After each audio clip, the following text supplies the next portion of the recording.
Welcome to Mixing with the Geek. To go along with Weezer's Blue album, I'll be showing you how to make a Blue Hawaii, one of the definitive classic cocktails. Harry Yee of the Hawaiian Village Hotel in Waikiki invented this drink in 1957 as a way to boost sales of blue curacao, and it worked. It became so popular that people thought the 1961 Elvis picture was named after the drink. However, the movie was named after the song Blue Hawaii, which was written in 1937 for the film Waikiki Wedding starring Bing Crosby.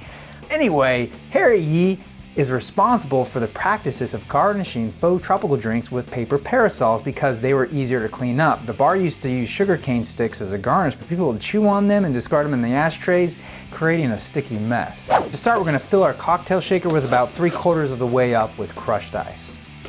Next, we're going to add 3 ounces of unsweetened pineapple juice. Then add 2/3 of an ounce of fresh lemon juice, followed by 1/3 of an ounce of simple syrup. Next, we add 1/2 an ounce of blue curacao, followed by 3/4 of an ounce of light rum, and finally 3/4 of an ounce of vodka. And now we shake.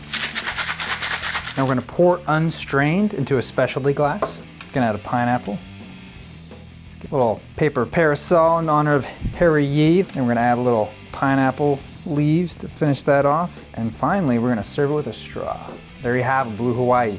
Now you notice it actually turns a little bit of this green color, and that's because the blue curacao and the pineapple juice kind of make it green because the pineapple juice is yellow.